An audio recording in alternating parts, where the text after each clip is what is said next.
Vodafone idea के technicals, past, future में क्या हो सकता है, इन सब के बारे में जानेंगे आज इस वीडियो में।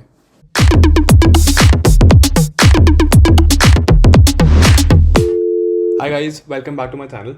सो आज बिना टाइम वेस्ट की जल्दी से शुरू करते हैं कि वीआई के साथ क्या हो सकता है, पास्ट में क्या था, मर्जर क्या हुआ, डेट क्या आया, फ्यूचर में क्या हो सकता है, टेक्निकल्स कैसे हैं उसके, पोर्टफोलियो में है तो क्या करो, राइट, घुसना चाहिए नहीं घुसना चाहिए, क्या करेंगे आज बताते हैं, राइट। सो चलो मैं एक काम करता हूँ, मेरी स्क्रीन पे अब एक माइंड मैप होगा काफ़ी अच्छा सामने, इस पर बनाते हैं, राइट। सो ये तुम्हारा वीआई हो गया फॉर एग्जाम्पल सामने, राइट। इसमें मैं क्या करता हूँ, इसमें हमको थोड़ी चीज़ें बात करनी है, राइट। हमको एक बात करना है इसका 2017 में क्या हुआ था। 2017 में अगर तुम देखोगे वीआई के पास one of the highest subscribers and revenue थे, राइट। सब्सक्राइबर्स एंड रेवेन्यू मतलब कि जितने सब्सक्राइबर उसके नेटवर्क यूज़ कर रहे हैं और जितने वो पैसे कमाता था, कैसे, रिचार्ज पे एंड अपनी सर्विसेज ऑफर करके। सो वो इसका काफ़ी ज़्यादा हाईएस्ट था, और उस टाइम जियो आ चुका था, ये सब चीज़ें हो चुकी थी, बट फिर भी इसके पास काफ़ी अच्छे रेवेन्यू और सब्सक्राइबर्स थे, राइट। बट अगर तुम स्क्रीन में एक चीज़ देखोगे, जो तुम्हारी इमेज प्रॉब्लम दिख रही होगी सामने स्क्रीन पे, वहाँ से इसका डाउनफॉल चालू हुआ था। क्यों? क्योंकि बिकॉज जो जियो का कंपटीशन है, जियो का कंपटीशन कोई सस्टेन नहीं कर पा रहा था। तो एयरटेल में भी और वोडाफोन में भी थोड़े से सब्सक्राइबर ड्रॉप थे, बट एयरटेल फिर भी सस्टेन कर गया, वोडाफोन अपने डेट माउंट के चक्कर में नहीं कर पाया, राइट। अब एक और चीज़ तुमको याद रखनी पड़ेगी अगर तुम इस कंपनी के बारे में डील कर रहे हो, इज़ दैट जो इसकी एक पेरेंट कंपनी है, राइट। ये वोडाफोन आइडिया इंडिया में this is a combination of Vodafone plus idea, right. But जो वोडाफोन की आर्म है उसकी एक यूके की पेरेंट कंपनी है, राइट, विच इज़ वोडाफोन की जो बड़ी होल्डिंग्स है, राइट। उसने क्या किया है, उसने अपनी बुक्स में इंडिया का पूरा वोडाफोन को राइट ऑफ किया है।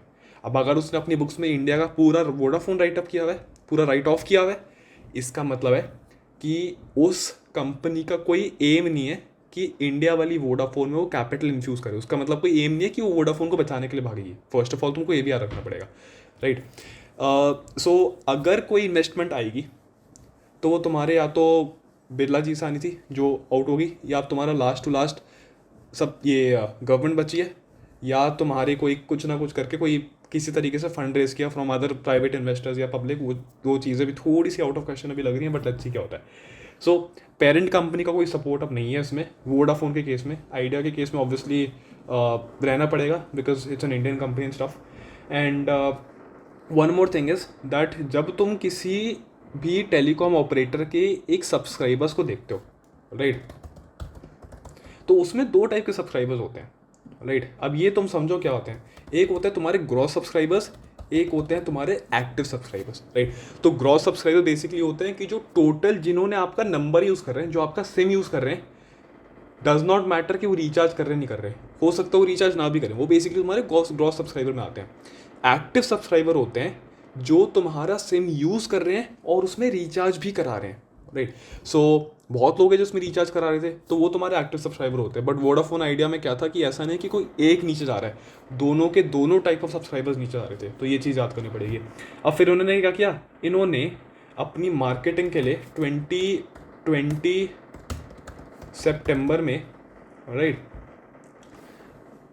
इन्होंने, इसको मैं ज़ीरो कर देता हूँ, इन्होंने क्या किया 2020 सितंबर में अपना नाम वोडाफोन आइडिया से वीआई कर दिया, राइट। ये बेसिकली था कुछ नहीं, ये सिर्फ एक मार्केटिंग का ट्रेंड, मार्केटिंग का वो था कि नेटवर्क पे नाम चेंज होएगा कोने में एंड एडवर्टीजमेंट्स अलग होंगी एंड प्लान्स पे वीआई लिखा होएगा अच्छा अच्छा। सो हो सकता है कि थोड़े लोगों की परसेप्शन चेंज हो कि probably this is something new that's gonna happen. So वो चीज़ भी नहीं हुई, राइट। ये चीज़ है। And as of another thing जो तुमको याद रखनी पड़ेगी, right, which is as of 31 मई 2021 जो डेटा अवेलेबल है, इनके पास अगर 277 मिलियन सब्सक्राइबर्स हैं, राइट, तो तुम्हें ये भी चीज़ याद रखनी पड़ेगी दैट इनका जो सब्सक्राइबर बेस है, राइट, इसमें ये, राइट, इंडिया में नंबर 3 पे था, राइट, एंड वर्ल्ड में नंबर 9 पे था, राइट। इसी बात पे अगर वीडियो पसंद आ रही है so make sure you guys subscribe below, subscribe कर देना, it's gonna help the channel to grow, right. चलो मूविंग फॉरवर्ड, अगर ये दोनों इतने बड़े सब्सक्राइबर हैं, राइट, तो तुम यहाँ पे 2-3 और क्वेश्चन पूछोगे। तुम क्वेश्चंस क्या पूछ सकते हो, यार अगर इनके पास इतने सारे सब्सक्राइबर्स हैं एक्टिव और ग्रॉस, सो ऐसा बेनिफिट नहीं होगा कि अगर रिलायंस जियो या एयरटेल आके इसको टेक ओवर करे? बेनिफिट नहीं होगा, वो तुमको मैं बाद में बताऊंगा क्यों। बिकॉज इसमें दो चीज़ें और हैं, राइट। अगर वो इसको ना खरीदेंगे तब उनका ज़्यादा बेनिफिट होगा। वो कैसे? बिकॉज ये देखो, अब बात करो तुम इसके बीच में इसकी एक लोन और डेट की, राइट। इनको क्या करना था, they had to pay 1.5 lakh crore in their dues. 1.5 lakh total इनके ड्यूज होते हैं, राइट। एंड अगर 1.5 लाख करोड़ टोटल ड्यू थे, उसमें से 60,000 करोड़ तो तुम्हारे सिर्फ EGR के ड्यूज थे, विच इज़ और जो तुम्हारे उससे पहले होता है एक और चीज़ होती है which is called deferred spectrum obligation. Basically तुम जो एयरवेज यूज़ करते हो, जो तुम पास्ट ऑक्शन में खरीदते हो, उसको बेसिकली तुम कहते हो डेफर्ड स्पेक्ट्रम ऑब्लिगेशन। तो उसके लिए भी इनके पास 96,000 करोड़ की लाइबिलिटीज। तो बेसिकली ना करते टोटल इनका अराउंड 1.5 लाख करोड़ है। अब 1.5 lakh crore is a lot many times its market capitalisation, उसमें मैं आऊँगा बाद में, राइट। अब एक और प्रॉब्लम है, अब इन्होंने अगर फॉर एग्जाम्पल लोन्स लिए हैं, राइट। सो जैसे ही तुम्हारी इसकी न्यूज़ आती है दैट वोडाफोन आइडिया की चीज़ है, देखो अगर इसमें ड्रॉप आ रही है, सो इन्होंने किस किस बैंक से लोन लिया, इन्होंने लिया IDFC फर्स्ट से लिया, राइट। तो IDFC फर्स्ट बैंक देखो, ये भी तुम्हारा नीचे गिर गया इतना ज़्यादा, राइट। तुम येस बैंक देखो, येस बैंक तो वैसे भी डूबा हुआ बैंक है, बट वो देखना तो तुम भी देख लो, वो भी तुम्हारा नीचे है, राइट। फिर तुम्हारा एक बार इंडसइंड भी इसमें थोड़ा सा अफेक्टेड है ज़रा सा, राइट। तो वो भी थोड़ा सा एक बार एक ड्रॉप पे नीचे आया था, राइट। एंड तुम्हारा SBI भी थोड़ा सा अफेक्टेड होता है, SBI तो हर चीज़ में होता है, राइट। सो ये भी तुम्हारी बेसिकली वही चीज़ है that whatever happens that these 4 banks are also जिन्होंने वोडाफोन आइडिया को लेंड किया हुआ है। सो अगर कुछ इनका डिफॉल्ट होता है, these are the banks that will ultimately lose money unless the government steps in and does something as well. So ये चीज़ें अब होता क्या है इन कंपनीज के केस में, जैसे वोडाफोन आइडिया के केस में और जैसे येस बैंक के केस में हुआ था, इनके केस में हुआ क्या था दैट इनके जो लोन्स थे ना, यहाँ पे लिख देता हूँ मैं बड़ा बड़ा तुम्हारे सामने, इनके जो लोन्स थे that were actually much more than the market capitalisation जो इनकी थी, राइट। अब अगर लोन्स ज़्यादा होती है मार्केट कैपिटलाइजेशन से, तो इसका मतलब है कि अगर कोई 100 रुपये की कंपनी है ना, अगर उस पर फॉर एग्जांपल अगर वो सोचो कि वोडाफोन आइडिया का जो मार्केट कैपिटलाइजेशन है और जो डेट है, debt is 6 to 7 times of its market capitalisation. And if the debt is 6 to 7 times of its market capitalisation, that basically means कि अगर वो 100 रुपये की कंपनी है ना, तो उस पर 600 रुपये का कर्जा है। अगर वो 200 रुपये की कंपनी है, उस पर 1,000-1,500 रुपये का कर्जा है। सो ऐसे केस में अगर मैं बोलूँ कि वोडाफोन आइडिया है, राइट, मैं बोलूँ कि 1,000 रुपये की 100 रुपये की कंपनी है, उस पर 700 रुपये का कर्जा है। अब 277 मिलियन जो लोग थे, क्योंकि 277 इनके पास मिलियन जो यूज़र्स थे, उनको कवर करने के लिए अगर यहाँ पे एयरटेल या रिलायंस जियो में से आता है, वो बोलेगा यार 100 रुपये की कंपनी के लिए मैं 700 रुपये क्यों खर्चूँ, राइट। इससे अच्छा तो मैं चाहता हूँ कि कंपनी डूब जाए, राइट। फिर होगा क्या, ये इन लोगों के पास कोई ऑप्शन नहीं होगा, ये लोग अपने आप ही रिलायंस जियो और एयरटेल के पास आ जाएंगे, इनको कोई फर्क नहीं पड़ेगा, राइट। वो बोलेगा मैं टावर क्यों खरीदने जाऊँ, इसका मैं क्यों नहीं करूँ, बिकॉज मेरे को सारा रेवेन्यू सोर्स अपने आप मिल जाएगा अगर ये कंपनी डूबती है। तो लॉजिकली सिंस इनके लोन्स इनकी मार्केट कैपिटलाइजेशन से इतने ज़्यादा है, it's not profitable for either Jio और either Airtel to actually go ahead and take over और मर्ज और anything with this, right. Because फिर उससे उनका खुद का बिजनेस इंपैक्ट पड़ेगा। एंड अगर फिर उससे ड्यूओपोली मोनोपोली बन जाती है, देन तुम्हारे टेलीकॉम सेक्टर के लिए पूरी it's not a very good thing to be very frank over है, राइट। अब यहाँ पे तुम्हारी एक न्यूज़ भी आई थी recently which was by Deutsche bank. अब वो क्या कहते हैं कि इसको बचाने के लिए ना 2-3 चीज़ें तुम कर सकते हो। जो इसके सारे डेट फंड्स होते हैं ना, जो इन्होंने डेट दिया हुआ है, उसको या तो तुम इक्विटी में कन्वर्ट करो, इक्विटी शेयर्स उसको तुम आगे सेल ऑफ करो कि जिससे इसकी मार्केट कैपिटलाइजेशन बढ़े, उसका डेट कम हुआ है, एक तरीका हुआ है। बट उससे तुम्हारे को एक और चीज़ करनी पड़ेगी, तुम इसको डायरेक्टली इंडिविजुअल नहीं चला सकते, you will have to implicate government control into this. Government control करोगे तो उससे क्या होएगा, तुम्हारे को ये प्रॉब्ली BSNL के अंदर डालना पड़ेगा। अब BSNL के अंदर अगर ये डाला तो VI के सब्सक्राइबर्स एनीवेज जाएंगे यहाँ से, राइट।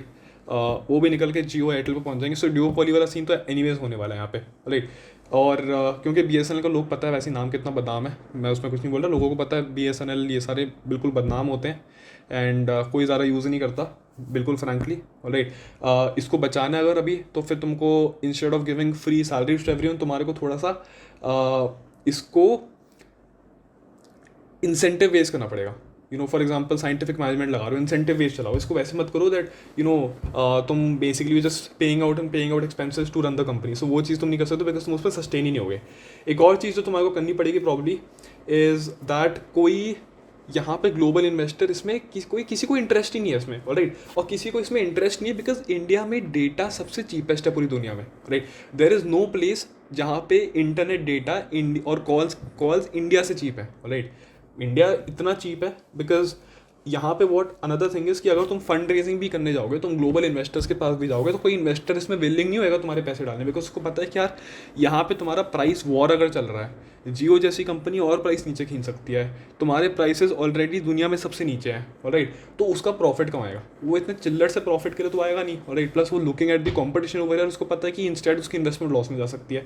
सो यहाँ पे इन्वेस्टमेंट लाना कोई आसान चीज़ नहीं है, विच यू ऑब्वियसली सॉ ये सब चीज़ें होती हैं, राइट। सो जो ग्लोबल लोग भी अगर इन्वेस्टमेंट नहीं कर रहे हैं इस कंपनी में, वो बेसिकली इस रीज़न से करते हैं, राइट। एक और चीज़ है दैट तुमको मैंने भी बताया था कि एयरटेल और जियो में से कोई टेक ओवर क्यों ना कर ले इस कंपनी को, राइट। वो इसीलिए क्योंकि तुम्हारे को डेट इसका 6 to 7 times of its market capitalisation है। मैं अगर फॉर एग्जांपल वापस वोडाफोन आइडिया पे आ जाता हूँ, यहाँ पे तुम देखोगे, और राइट, मार्केट कैपिटलाइजेशन क्या होती है, इसके नंबर ऑफ शेयर्स कितने हैं, number of shares into the current market price. अब भाई अगर इसका प्राइस नीचे ही गिरे जा रहा है, इसका मार्केट कैपिटलाइजेशन तो गिरे जा रही है, राइट। डेट तो उतना का उतना नहीं है, सो ऐसा तो कुछ हो नहीं रहा इसमें, राइट। ये चीज़ में याद रखनी पड़ेगी, राइट। अब 100 रुपये की कंपनी के लिए तुम 600 रुपये तो नहीं दोगे। सेम चीज़ होती है कि तुम दुकान में जाते हो, तुम बोलोगे यार भाई साहब ये बिस्किट कितने का है, राइट। तुम बोलोगे, वो बोलेगा 30 रुपये का। अब तुम 30 रुपये की बिस्किट के लिए तुम 200 रुपये तो नहीं दोगे ना, वही बात होगी। तो वो बिल्कुल बेवकूफ़ी होती है। तुम 30 रुपये की बिस्किट के लिए अगर 200 रुपये में उसको खरीदोगे, वो बेवकूफ़ी होती है। अब सिमिलरली अगर कोई जियो या एयरटेल आएगा, बोलेगा 100 रुपये की कंपनी के लिए मैं 700 रुपये दे रहा हूँ, तो बेवकूफ़ी होती है, राइट। सिमिलरली इतने लाख करोड़ की कंपनी के लिए मैं उतना लाख करोड़ दे रहा हूँ, तो कोई पॉइंट तो है नहीं, राइट। सो ये चीज़ होती है, इस रीज़न से कोई इसको टेक ओवर ऑब्वियसली करना चाहेगा नहीं, राइट। और इसमें होगा क्या दैट जो 270 मिलियन लोग हैं इसके, ऑलरेडी वो ऑटोमेटिकली इस चक्कर में जियो एयरटेल के पास आएंगे। सो ये चीज़ हो जाएगी। अब एक और चीज़ है, इसको रिवाइव करना तुम्हारा ईजी टास्क इतना नहीं है, बट देखते हैं इसमें क्या होता है। अनदर थिंग जो तुमको इसमें याद रखना पड़ेगा इज़ दैट कई बार ऐसे स्टॉक्स में टेक्निकल्स नहीं चलते। अगर यहाँ पे मेरे को पता है कई लोग होंगे जो देख रहे होंगे दैट वोडाफोन आइडिया में वीकली पे 5 ईयर्स का एक ब्रेकआउट है, राइट। ये देखो टेक्निकली यहाँ पे एक 5 ईयर्स का ब्रेकआउट पैटर्न तुम्हारे को मिलेगा, राइट। एंड यहाँ पे ब्रेकआउट भी है, राइट। तो मैं तुम्हें सच बताऊँ तो मैंने भी यहाँ पे ख़रीदा था, राइट। जब ब्रेकआउट आया था मैंने भी यहाँ पे ख़रीदा था, ठीक है। ऊपर ऊपर गया, मैंने फिर भी थोड़ा कॉस्ट टू कॉस्ट निकाल दिया था, ऐसे मेरे पास होल्डिंग में नहीं है। बट ये चीज़ है, मैंने एक इसमें बड़ी मस्त BTST काम किया था, बिकॉज मैंने यहाँ पे इसको खरीदा था क्लोजिंग पे, फिर मैंने इसको BTST निकाल दिया था। वाई, बिकॉज मेरे को दिख रहा है दैट यार यहाँ पे एक थोड़ा सा जोन है जहाँ से थोड़ा सपोर्ट ले सकता है, वहीं पे उसने मेरे को दिया। बिकॉज यहाँ पे क्या होता है, देखो लोग यहाँ पे ना चेंज देखते तो बोलेंगे रेड में है चेंज, ठीक है। इस दिन तो ग्रीन में है, बट लोगों को यहाँ पे क्या दिखता है, लोगों को ना यहाँ पे ये दिखेगा दैट क्योंकि यहाँ पे क्लोज हुआ है और कंपनी यहाँ पे है, तो उनको स्टिल जो साइड में चेंज दिखता है उनको रेड में दिखता है। उनको ये नहीं दिखता कि टेक्निकल्स पे तो देखो बुलिश है और यहाँ से फटेगा फिर, तो उनको बेसिकली वो नहीं दिखता, उनको दूसरी चीज़ दिखती है। सो बेसिकली टेक्निकल्स ज़्यादा काम आते हैं इसमें, and this is what it is, ठीक है। सो इवन दो बेस्ट होता है कि इसमें तो चलो करके आके बुक कर दो, बट बेस्ट अगर कुछ करना होता है टेक्निकल्स के हिसाब से, then always try to wait for a double bottom. Double confirmation is the way to go. उससे पहले सिंगल कन्फर्मेशन इतनी अच्छी नहीं चलती हर बार, बिकॉज उसके बाद फिर थोड़ी नीचे आ जाती हैं एवरी सिंगल टाइम। गैप्स भी यहाँ पड़े हुए हैं, यहाँ पे भी एक गैप था, उसको फिल करने गया था, यहाँ पे भी एक गैप है। So obviously there is a chance कि नीचे आएगा। फिर एक बार अगर वो इसके लो को तोड़ता है, then there is an easy chance कि और नीचे जाएगा, बट लेट्स सी इसमें क्या होता है। सो ये तुम्हारे को है। ऑब्वियसली इंट्राडे स्विंग्स इसके लिए हिसाब से अच्छा स्टॉक नहीं है, इसमें ट्रेड नहीं करना चाहिए, बट एक आध बार मेरे को अपॉर्चुनिटी ऐसी दिखी है, मैं मार लिया, right. But usually this is a stock that is not very good to trade at, and ये चीज़ है। And plus since this is very news affected investment wise, debt wise, and company के future whether it remains a going concern और not, so इसमें problem ये सारी बहुत होंगी। एंड इस चक्कर में हमको देखना पड़ेगा that what basically happens with it. So what are your thoughts on Vodafone Idea? जो भी होंगे let me know down in the comments of this video. If you like it, if you like the video, make sure you guys leave a big like and make sure you subscribe to the channel for more such content. I'll catch you guys in the next video. If you guys watched till here, you guys are awesome, and I'll see you guys and take care. Bye bye.